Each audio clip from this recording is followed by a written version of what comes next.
Hello दोस्तों। मुगल साम्राज्य जिसकी नींव 1526 में बाबर ने डाली थी का अंत बहादुर शाह जफर की 1858 में गिरफ्तारी के साथ हो गया। 1858 के एक अधिनियम के अनुसार भारत का शासन अब ईस्ट इंडिया कंपनी के हाथों से हटाकर सीधे ब्रिटिश सरकार के अधीन चला गया, जो महारानी विक्टोरिया द्वारा चलाया जा रहा था। भारत के इतिहास में कई बार ऐसा हुआ जब हिंदू और मुसलमानों ने एक साथ मिलकर अंग्रेजों और जमींदारों का विरोध किया।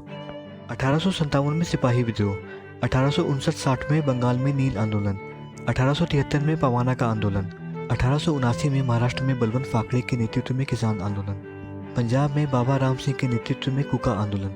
ये सारी घटनाएं इस बात का प्रमाण है कि हिंदू और मुसलमानों ने साथ मिलकर कई आंदोलन किए। किसान आंदोलन की सबसे बड़ी कमजोरी यह थी कि किसानों के पास ना तो कोई विचारधारा थी और ना कोई ठोस कार्यक्रम, इसलिए किसान आंदोलन लंबे समय तक नहीं चल पाते थे।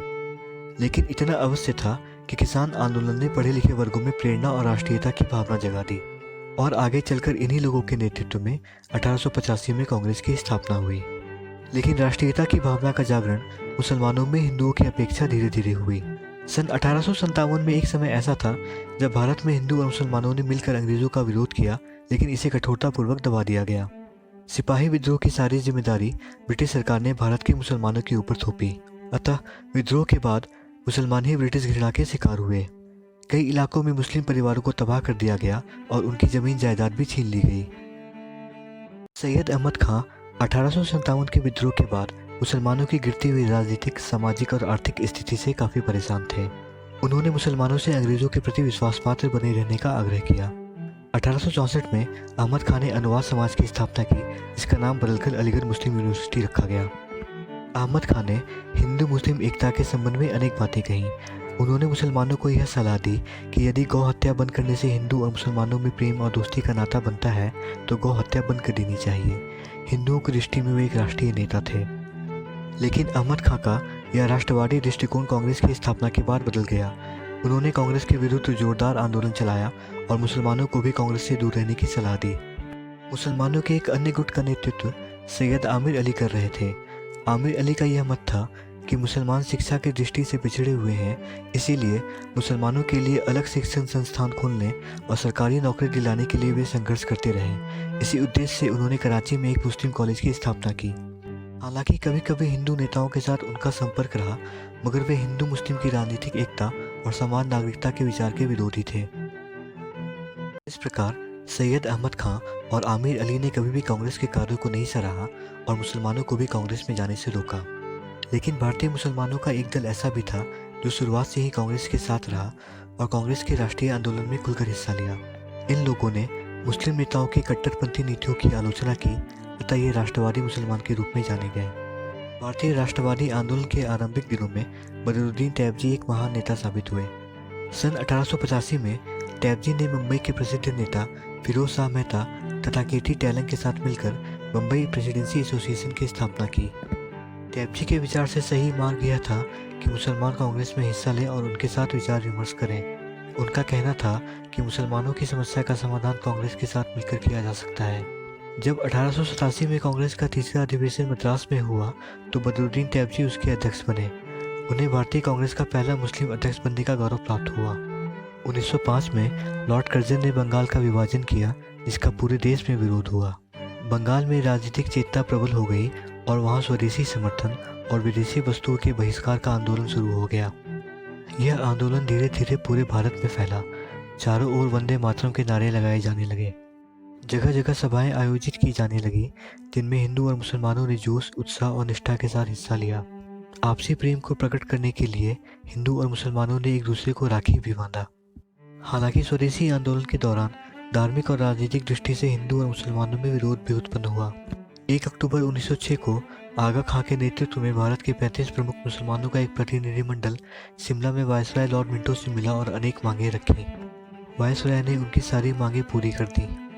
इसके बाद अंग्रेजों ने मुस्लिम नेताओं को मुसलमानों के लिए एक अलग संस्था बनाने के लिए प्रेरित किया, जो कांग्रेस की लगातार बढ़ती हुई मांगों का विरोध कर सके। 30 दिसंबर 1906 को ढाका में नवाब बराक उल मुल्क की अध्यक्षता में मुसलमानों की एक सभा हुई और ऑल इंडिया मुस्लिम लीग का जन्म हुआ। लेकिन अभी भी कुछ मुस्लिम नेता ऐसे थे जो कांग्रेस के राष्ट्रीय आंदोलन को ही सर्वोत्तम मानते थे, जिनमें एक थे मोहम्मद अली जिन्ना। जिन्ना ने दादा भाई नौरोजी से ही उदारवादी भारतीय राष्ट्रीयता का विचार सीखा था। 1896 में जिन्ना भारत लौटे और मुंबई हाईकोर्ट में वकालत शुरू की। 1906 में कांग्रेस का 22वां अधिवेशन कलकत्ता में हुआ, जिसके अध्यक्ष दादा भाई नौरोजी थे। इस समय तक दादा भाई काफ़ी बूढ़े हो चुके थे और अपना भाषण लिखने और पढ़ने में असमर्थ थे। अतः जिन्ना ने उनका भाषण लिखा, जिसे गोपाल कृष्ण गोखले ने पढ़ा। 1908 में बाल गंगाधर तिलक पर राजद्रोहपूर्ण लेख लिखने का आरोप लगा और उन्हें गिरफ्तार कर लिया गया, तो जिन्ना ने तिलक का मुकदमा लड़ा। हालांकि इस मुकदमे में जिन्ना को सफलता नहीं मिली, फिर भी उनके राष्ट्रीय नेतृत्व की क्षमता का पता चला। 1916 में जब तिलक पर फिर राजद्रोह का आरोप लगा, तब जिन्ना ने एक बार फिर उनका मुकदमा लड़ा और इस बार वो सफल रहे। 1913 में लखनऊ में मुस्लिम लीग का अधिवेशन हुआ, जिसमें सरोजनी नायडू और जिन्ना ने भाग लिया। हालांकि जिन्ना कांग्रेस प्रतिनिधि के रूप में लीग में भाग ले रहे थे और अभी तक लीग के सदस्य नहीं बने थे। मुस्लिम लीग ने जिन्ना को लीग का सदस्य बनने के लिए आमंत्रित किया। 1913 में जिन्ना लीग के सदस्य बन गए और 7 वर्षों तक लीग और कांग्रेस दोनों में सक्रिय भूमिका निभाई। प्रथम विश्व युद्ध के बाद तुर्की का विभाजन हुआ और ब्रिटेन ने खलीफा को हटा दिया। दुनिया भर के मुसलमानों ने इसका विरोध किया। भारत में अली भाइयों ने खिलाफत आंदोलन चलाया, जिसका नेतृत्व करने के लिए गांधी को कहा। जिन्ना खिलाफत आंदोलन के विरोध में थे और गांधी को भी इसमें भाग लेने से मना किया, लेकिन गांधी ने इस पर ध्यान न देते हुए खिलाफत आंदोलन का संचालन किया। अतः जिन्ना ने गांधी को इसमें सहयोग देने से इनकार कर दिया।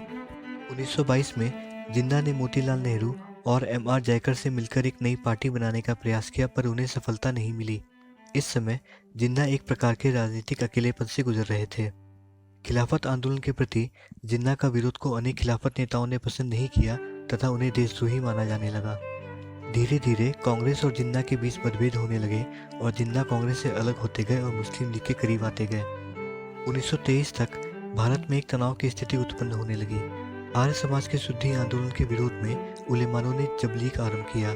उसी प्रकार हिंदुओं के संगठन के विरोध में मुसलमानों ने तंजीम आरंभ किया। 1923 में मुहर्रम के अवसर पर आगरा और सहारनपुर में दंगे भड़क उठे, जिससे हिंदू मुस्लिम संबंध एकदम बिगड़ गए।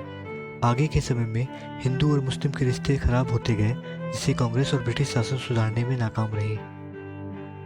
ऐसे ही कठिन समय में कुछ मुस्लिम लीग के नेताओं के मन में 2 राष्ट्र के सिद्धांत की बात आई। 24 मार्च 1940 को मुस्लिम लीग का अधिवेशन लाहौर में हुआ, तो लीग ने भारत विभाजन का प्रस्ताव पारित कर दिया। लीग की कमान जिन्ना के हाथों में थी। 1944 में गांधी ने जिन्ना से बात की, मगर इस समस्या का कोई हल नहीं निकला। गांधी ने विभाजन को स्पष्ट रूप से नकार दिया और यहाँ तक कि वे भारत की बागडोर जिन्ना के हाथ में देने को भी तैयार थे।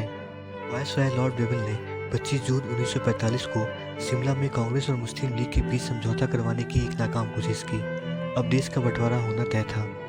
ब्रिटिश सरकार ने लॉर्ड माउंटबेटन को भारत का अंतिम वायसराय नियुक्त किया, जिसका काम भारत आकर सत्ता का हस्तांतरण और पाकिस्तान का निर्माण करना था। चारों ओर खून खराबे का माहौल बन गया था।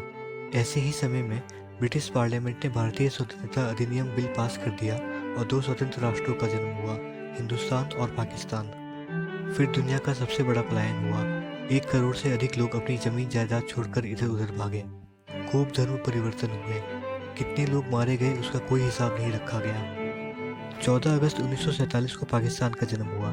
जिन्ना पाकिस्तान के पहले गवर्नर जनरल बने और लियाकत अली खां पहले प्रधानमंत्री। फिर 15 अगस्त को भारत आज़ाद हुआ।